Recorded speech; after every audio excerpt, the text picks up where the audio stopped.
आसिक पहुंची जाइए से मुहूर्त जो मुहूर्त में आपको किसी देखे फाइनाली आपने देखिपे लोक मैंने निआरे चलवा आरंभ कर सारे आपने देखिपे एक विमान परीक्षा गोटे जिनिस।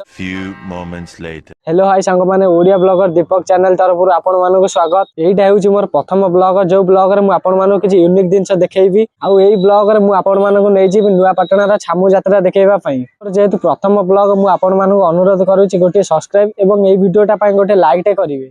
मुझे कहते नुआपाटना कथा आम आज बाहरी पड़ी नुआपाटना कारण नुआपाटना देखा छामु यात्रा आ बाटर गला बेले मुझे आम गाँव सौंदर्यटा आपको देखी एपरी किसी आम गाँव भ्यू आउ टे जो आम आगू आसनु आम देखिनु आम गाँव रामेश्वर मंदिर ताठार आउ टे आगू आसला देखिनु हनुमान मंदिर आज जेहेतु पणा संक्रांति से हनुमान मंदिर सफा कर एपटे गाँव लोक देखो देखो आम आसिक पहुंची जाइनु छकरे आ प्रतिदिन आम लक्ष्मी बस कोचिंग जाऊँ बस कंडक्टर वाला आमको आज डाकिला किंतु आम आज मना करदेलु कारण आज आम कोचिंग को न जाए आज आम जीव नुआपाटणार छामु यात्रा देखा आम गोपालपुर छकर एपरी किसी भ्यू था जोटार आम किसी समय अपेक्षा करापर आम बस आसिक पहुंची जाता आम जो बस आईन पदार बहुत भल देखा जाता कि भितर बहुत असना था बोधे से कथा छाड़ सेगुरा आम आडजस्ट करदेनु बस कंडक्टर वाला आसिक आम पैसा मागिले आम जेहेतु गोपालपुर मंगुल की जाऊँ कंडक्टर भाई जनका 50 टंका लेखाएं नहीं बस 40 मिनिट पाखापाखि बसिया आम फाइनाली सी पहुंची जाइनु मंगुली मंगुली लुक एपरी किसी कि मत बेस भल लगुन तापर आपण माने जो पोल देखुछन से पोल देके आमे सेपट रास्ता को जीवु काहे ना सेपट रास्ता रो डायरेक्ट बस धरिक आमे नुआपाटना को जीवु तापर आपण माने वर्तमान देखि पारुते मु ए पाहाच चढुछि किंतु ए पाहाच चढिला मते लागुतला मु को रेलवे स्टेशन को जाउछि कि किंतु सेपरि किछि नथिला तापर जेतले आमे ऊपर को पळे आसेतनु ऊपर रो व्यू बहुत बढ़िया थिला तापर आमे जेतले एठी ठिया आइतनु आमु लागुतला को गाडी आसी आम देहरे बाडै जाउछि कि तम मानको मध्ये एबे देखेबी जेपरि लागियो तम देहरे को गाडी आसी बाडै जाउछि कि ओ देखो आपण मानको किपरि लागुछि कमेंट रे कहबे किंतु तापर आमे आसी टे जळिकिया खाइ दैथिनु सकाळु सकाळु भाई आमर बने देथिले पूरा फ्रेश जळिकिया तापर आमे 4 जण जांग सेटारे खाइ के टिके वेट करनु बस को किंतु पाखापाखि 2 घंटा खंडे अपेक्षा करिया पर आमर बस मध्ये आसी नथिला आ आज पणा संक्रांति पई आपण माने देखि पारुते बस रो इत्ते मात्रा रे भीड़ थिला किंतु आमे सेटारे जाई पारिलु नाही तापर आमे बहुत समय अपेक्षा करिया पर बहुत जाम रे जाई नुआपाटना रे पहुंचीथिलु।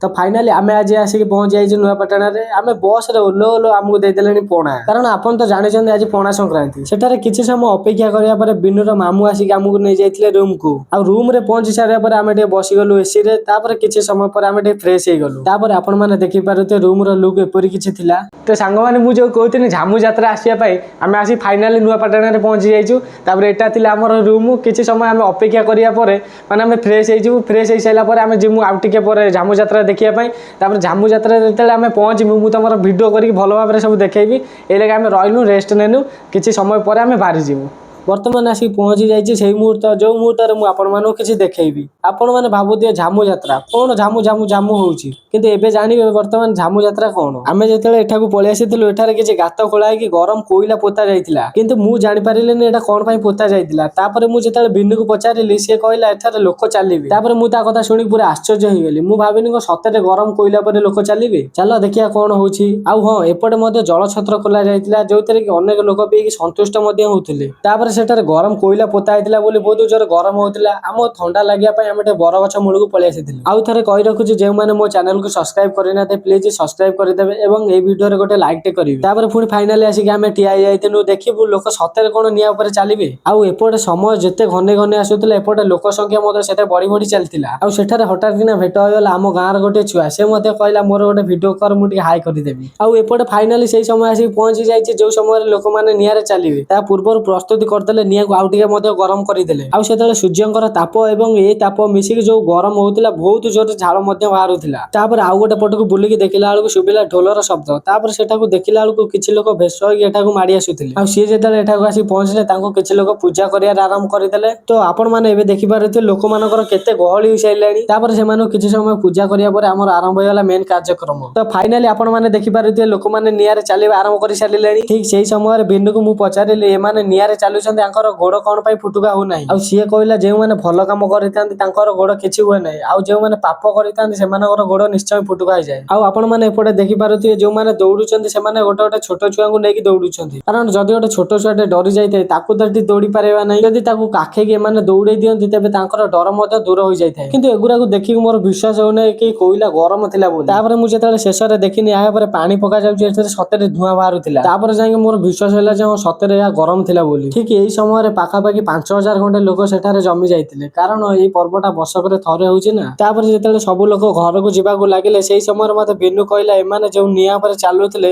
ସେଇ ନିଆଁର ପାଉଁଶ ଆଣିକି ଟିକେ ମୁଣ୍ଡରେ ମାରିବା। ତାପରେ ମଧ୍ୟ ମୁଁ ତା କଥାରେ ରାଜି ହେଇକି ପଳେଇନି, ଟିକେ ପାଉଁଶ ଆଣିକି ମୋ ମୁଣ୍ଡରେ ମାରିଦେଲି ଏବଂ ତାଙ୍କ ମୁଣ୍ଡରେ ମଧ୍ୟ ଟିକେ ଟିକେ ମାରିଦେଲି। ତାପରେ ଯେତେବେଳେ ସବୁ ଲୋକ ପଳେଇଥିଲେ ଶେଷରେ ଏପରି କିଛି ଭିଉ ଥିଲା ସେଠାକାର। ତାପରେ ଏଇ ପୂଜାଟା ସରିବା ପରେ ସବୁ ଲୋକ ଯେପରି ଘରକୁ ଆସିଲେ ଆମେ ମଧ୍ୟ ଆମେ ଘରକୁ ପଳେଇ ଆସିଲୁ। ତାପରେ ଆପଣ ମାନେ ଭାବୁଥିବେ ଏତିକିରେ ପୂଜା ସରିଲା କି, କିନ୍ତୁ ନାହିଁ, ଆପରେ ମଧ୍ୟ ଆହୁରି ଗୋଟେ ପୂଜା ହବ ଯୋଉଠିକି 4ଟା ବେଳେ ହବ। ଆଉ ସେଇ ପୂଜାଟା ହବ ଏଇ ପୋଖରୀ କୂଳରେ। ଆଉ ଆପଣ ମାନେ ଏ ପୂଜାରେ କେତେ ଲୋକ ଦେଖିଲେ? ସେ ପୂଜାରେ ଯଦି ଲୋକ ଦେଖିବେ ଆପଣ ମାନେ ପାଗଳ ହୋଇଯିବେ। ବୋଧେ ସେ କଥା ଛାଡ। ତାପରେ ଆମେ ଆସିକି ଟିକେ ଥଣ୍ଡା ପିଇ ଦେଇଥିଲୁ। ତାପରେ ଥଣ୍ଡା ପିଇ ସାରିବା ପରେ ଆମେ ଟିକେ ରୁମକୁ ପଳେଇଥିଲୁ ଟିକେ ରେଷ୍ଟ ନେବା ପାଇଁ। A few moments later.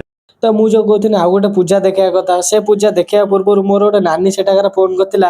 ସେ କହିଲା ଆମ ଘରକୁ ତୁ ଆସେ ବୋଲି। ତାପରେ ଆମେ ବିନୁର ମୋର ଆମେ ବାହାରି ପଡିଥାନ୍ତୁ ତାଙ୍କ ଘରକୁ। ଆଉ ମୁଁ ଯାଇକି ତାଙ୍କ ଘରେ ପହଞ୍ଚିଲା ବେଳକୁ ସେ ଆସିକି ପଦାରେ ଠିଆ ହେଇଥିଲା। ଆଉ ତାପରେ ସେ କବାଟ ଖୋଲିକି ଆମକୁ ତାଙ୍କ ଘର ଭିତରୁ ନେଇକି ଆଗେ ବସେଇଦେଲା। ତାପରେ ତାଙ୍କ ଘରେ ଥିବା ଗୋଟେ ତରଭୁଜକୁ ପୁରା ୟୁନିକ୍ ଷ୍ଟାଇଲରେ କାଟିକି ଆମକୁ ଦେଇଦେଲା। ଯେହେତୁ ଆମେ ଖରାରେ ଗାଡି ଚଲେଇକି ଆସିଥିଲୁ ସେ କହିଲା ତମେ ତରଭୁଜଟା ଖାଇଦିଅ ପେଟ ଥଣ୍ଡା ରହିବ। ସେଥିପାଇଁ ଆମେ ମଧ୍ୟ ତରଭୁଜ ଖାଇଦେଲୁ। ଆଉ ମୁଁ ଯେହେତୁ ଭିଡିଓଟା କରିଥିଲି ମୁଁ ବିନୁ କହିନି ତୁ ମୋ ପାଟିରେ ଗୋଟେ ଖାଲି ଖୁଏଇଦେ। ତାପରେ ତାଙ୍କ ଘରେ କିଛି ସମୟ ରହିବା ପରେ ଆମେ ଆମ ରୁମକୁ ପଳେଇ ଆସିଥିଲୁ। ଆଉ ତାପରେ ରୁମରେ ଆମେ ଟିକେ ଫ୍ରେଶ ହେଇକି ତାପରେ ଆମେ ପଳେଇଥିଲୁ ପୁରା ମେନ୍ ପୂଜାଟା ଦେଖିବା ପାଇଁ। ତାପରେ ହଠାତ୍ 2 ଜଣ କିଛି ବେଶ ଧାରଣ କରିକି ଆସିଥିଲେ ମନ୍ଦିରକୁ। ମନ୍ଦିରରେ ପୂଜା କରି ସାରିବା ପରେ ସେମାନେ ଗଲେ ପୋଖରୀକୁ। ଆଉ ଆପଣ ମାନେ ଏବେ ଦେଖିପାରୁଥିବେ ଏଟା ଏକ ବିଭାନ ପରିକା ଗୋଟେ ଜିନିଷ। ଯେଉଁ 2 ଜଣ ଯାକ ମନ୍ଦିରରୁ ପୋଖରୀକି ଯାଇଥିଲେ ସେମାନେ ଏଇ ପୋଖରୀରେ ପୂଜା ସାରିକି ଏଥିରେ ଠିଆ ହେବେ ଏବଂ ଏଥିରୁ ଯାଇକି ଗାଁରେ ବୁଲିବେ। ଆଉ ଆମେ ଯେତେବେଳେ ପୋଖରୀକି ଯାଉଥିଲୁ ହଠାତ୍ ଦେଖିଲୁ କିଛି ଲୋକ କଣ ଗୋଟେ ଦେଖୁଥିଲେ। ଆଉ ଆମେ ଯାଇକି ଯେତେବେଳେ ଦେଖିଲୁ ସେଠାରେ ଦେଖିଲୁ କାଳିକାଙ୍କ ବେଶ ମଡା ଯାଉଥିଲା। ଆଉ ଯେହେତୁ ସେଠାରେ ଅଧିକ ଲୋକ ଥିଲେ ସେଥିପାଇଁ ସେଠାରେ ଦେଖା ଯାଉନଥିଲା, କିନ୍ତୁ ସେମାନେ ପୁଣି ଆଉଥରେ ଆସିବେ ନିଶ୍ଚୟ ପୋଖରୀକୁ। ତାପରେ ଆପଣ ମାନଙ୍କୁ ମୁଁ ଯୋଉ ପୂର୍ବରୁ ଦେଖେଇଥିଲି ଯେ ପୋଖରୀ ଏଇଟା ହେଉଛି ସେଇ ପୋଖରୀ। ଆଉ ଏଇ ପୋଖରୀ ପାଖରେ ବର୍ତ୍ତମାନ ପାଖାପାଖି 2,000 ପାଖାପାଖି ଲୋକ ଠିଆ ହେଇଥିଲେ। ଆଉ ଆସ୍ତେ ଆସ୍ତେ ମୋର ପଛରେ ମଧ୍ୟ ବହୁତ ଲୋକ ମଧ୍ୟ ଠିଆ ହେଇକି ଦେଖୁଥିଲେ। ପାଖାପାଖି ଠାକୁରଙ୍କୁ ଘଣ୍ଟେ ଖଣ୍ଡେ ପୂଜା କରି ସାରିବା ପରେ ଠାକୁର ବାହାରିବେ ଗାଁକୁ। ଆଉ ଏପଟେ ମଧ୍ୟ ଲୋକ ପୁରା ଭରପୁର ହୋଇସାରିଲେଣି। A few moments later. ଆଉ ଆପଣ ମାନେ ମଧ୍ୟ ଏବେ ଦେଖିପାରୁଥିବେ ଢୋଲ ମଧ୍ୟ ବହୁତ ଜୋରେ ବାଡା ଗଲାଣି, ମାନେ ଠାକୁର ଏବେ ଗାଁକୁ ବାହାରିବେ। ତ ସତରେ ମଧ୍ୟ ଠାକୁର ବର୍ତ୍ତମାନ ବାହାରିଲେ ଗାଁକୁ ଯିବେ ବୋଲି। ସେଥିପାଇଁ ଆମେ ଟିକେ ଆଗୁଆ ବାହାରି ପଳେଇ ଆସିଲୁ ଗାଁର ରାସ୍ତାରେ ଠିଆ ହେବୁ, କାହିଁକି ନା ବାଟରେ ଆସିଲା ବେଳେ ବହୁତ ଜାମ୍ ହେବ ବୋଲି। ସେଥିପାଇଁ ଆମେ ଆଗୁଆ ପଳେଇ ଆସିଲୁ। ଆଉ ଏଇ ଲୋକ ଜଣକ ଠିଆ ହେଇଥିଲେ କାଳିକା ଆସିଲେ ତାଙ୍କୁ ଏ ଖଣ୍ଡାଟା ଦେବେ ବୋଲି। ଆଉ ଫାଇନାଲି ସବୁ ସମୟର ଅନ୍ତ ଘଟିଛି। ବର୍ତ୍ତମାନ ଠାକୁର ଆସିକି ପହଞ୍ଚିଛନ୍ତି ଗାଁ ମୁଣ୍ଡରେ, ଯୋଉଥିପାଇଁ ଆପଣ ମାନେ ଅପେକ୍ଷା କରି ବସିଲେଣି 5 ମିନିଟ୍ ପାଖାପାଖି। ଆଉ ଏପଟେ ଆପଣ ମାନେ ଦେଖିପାରୁଥିବେ ଲୋକମାନଙ୍କର ସଂଖ୍ୟା କେତେ ବଢି ଚାଲିଲାଣି। ତ ଫାଇନାଲି ଆପଣ ମାନେ ଦେଖିପାରୁଥିବେ ମା କାଳିକା ଆସିକି ଆପଣଙ୍କ ନିକଟରେ ପହଞ୍ଚି ସାରିଲେଣି। ଆଉ ତାଙ୍କ ପାଖରେ ଏତେ ଭିଡ ଥିଲା ଯେ ତାଙ୍କ ପାଖରେ ନିଶ୍ୱାସ ମାରିବା ବହୁତ କଷ୍ଟକର। ଆଉ କାଳିକାଙ୍କ ପାଖରେ ସମସ୍ତେ ନାଚିବା ପାଇଁ ମଧ୍ୟ ବହୁତ ଭଲ ପାଆନ୍ତି, ସେଥିପାଇଁ ବହୁତ ଲୋକ ମଧ୍ୟ ତାଙ୍କ ପାଖରେ ନାଚୁଥିଲେ। ଆଉ ଲୋକମାନେ ସେଠି କଣ ନାଚିଲା ପରିକା ନାଚୁଥିଲେ, ନାଚିକି ପୁରା ଧୂଳି ଉଡେଇ ଦଉଥିଲେ। ଏଇଠୁ ଯେହେତୁ ଆରମ୍ଭ ହେଇଛି ଏଠି ଅଧିକ ଲୋକ ଥିଲେ, ତଥାପି ଯେତେବେଳେ କାଳିକା ଗାଁ ଭିତରକୁ ଗଲେ ସେଠାରେ ମଧ୍ୟ ପ୍ରବଳ ଲୋକ ଯାଇଥିଲେ। ଆଉ ଆମେ ଯୋଉ 4 ଜଣ ଯାଇଥିଲୁ ଏଠିକି ଦେଖିବା ପାଇଁ ଆମର 2 ଜଣ ଆଗକୁ ପଳେଇଥିଲେ ଏବଂ ଆଉ 2 ଜଣ ଆମେ ଏଠି ରହିଯାଇଥିଲେ। ତାପରେ ଯେତେବେଳେ ଶେଷରେ କାଳିକାଙ୍କ ପୂଜା ସରିଲେ ସେତେବେଳେ ଯାଇକି ଆମେ 4 ଜଣ ଯାକ ଭେଟ ହେଇଥିଲୁ। ଆପଣ ମାନେ ବର୍ତ୍ତମାନ ଦେଖିବାକୁ ପାଇବେ ଯେ ଢୋଲ ବାଜିଲେ ଏମାନେ କିପରି ନାଚୁଥିଲେ। ଆଉ ଏମାନେ ମଧ୍ୟ ନାଚିଲା ବେଳେ ଗୋଟେ କଣ ଆଞ୍ଚଳିକ ଭାଷା ପ୍ରୟୋଗ କରୁଥିଲେ ତିଗିରା ତିତା। ତାର ମାନେ କଣ ମୁଁ ତ ଜାଣି ନାହିଁ। ଆଉ ଆପଣ ମାନେ ଯଦି ତାର ମାନେ କଣ ଜାଣିଥିବେ ନିଶ୍ଚିନ୍ତ କମେଣ୍ଟ କରିବେ। ଆଉ ମୁଁ ଯୋଉ କହୁଥିଲି ସେଠାରେ ଦେଖିବାକୁ ପାଇବେ ଅନେକ ଲୋକ। ବର୍ତ୍ତମାନ ଏତେ ଭିଡ ଥିଲା ଯେ ପାଖାପାଖି 5,000 ଲୋକ ସେଠାରେ ଜମିଥିଲେ। ତାପରେ କିଛି ସମୟ ପରେ ଶେଷରେ ଆସିଥିଲେ ମହାପ୍ରଭୁ। ଆଉ ତାଙ୍କ ବିଷୟରେ ଏପରି ରହସ୍ୟ ଅଛି ଆପଣ ଜାଣିଲେ ପୁରା ଆଶ୍ଚର୍ଯ୍ୟ ହୋଇଯିବେ। ଆଉ ଯେଉଁ ଲୋକଟି ଦେହରେ ମହାପ୍ରଭୁ ଆସିଛନ୍ତି ମାନେ ତାଙ୍କ ପିଠିରେ ଏକ ଟାଙ୍କ ଦେଇକି ତାଙ୍କୁ ଟଣାଯିବ, ଏପରି ଥିଲା ତାଙ୍କର କିଛି ରହସ୍ୟ। ତାଠାରୁ ଯେତେବେଳେ ଆଉ ଟିକେ ଆଗକୁ ଆସିଲୁ ଦେଖିଲୁ ରୁଦ୍ରକାଳୀ। ଫାଷ୍ଟ ଯୋଉଟା ଦେଖିଥିଲୁ ସେଟା ହେଲା ଦକ୍ଷିଣେଶ୍ୱର କାଳୀ, ବର୍ତ୍ତମାନ ଯୋଉଟା ଦେଖୁଛୁ ରୁଦ୍ରକାଳୀ। ଆଉ ଆପଣ ମାନେ ଭାବିବେନି ଏଟା ଅନ୍ୟ ଗାଁର, ଏଟା ବି ସେଇ ମଧ୍ୟ ସେଇ ନୂଆପାଟଣା ଗାଁର। ଆପଣ ମାନେ ଆଗରୁ ଯାହାକୁ ଦେଖିଥିଲେ ସେମାନେ ଢୋଲ ବାଜିଲେ ନାଚୁଥିଲେ, ଏମାନେ ମଧ୍ୟ କୋଉ କମ ନୁହେଁ। ହୁଏତ ଆଗରୁ ଯୋଉଟା ଦେଖିଥିଲେ ସେଥିରେ ଟିକେ ଅଧିକ ଲୋକ ଥିଲେ, କିନ୍ତୁ ଏଠାରେ ଟିକେ କମ ଲୋକ ଅଛନ୍ତି, ଏମାନେ ମଧ୍ୟ ନାଚୁଛନ୍ତି ଭଲ। ଆଉ ଏପରି କିଛି ଥିଲା ନୂଆପାଟଣାର ଛାମୁ ଯାତ୍ରା ଯୋଉଟା କି ମୁଁ ଦେଖିବା ପାଇଁ ଚାହୁଁଥିଲି ଏବଂ ଦେଖେଇଲି ମଧ୍ୟ। ଆଉ ଆପଣ ମାନେ ନିଶ୍ଚିନ୍ତ କମେଣ୍ଟ କରି କହିବେ ମୋର ଏଇ ଛାମୁ ଯାତ୍ରା ଭିଡିଓଟା ଆପଣ ମାନଙ୍କୁ କିପରି ଲାଗିଲା। ରହିଲି, ଜୟ ଜଗନ୍ନାଥ।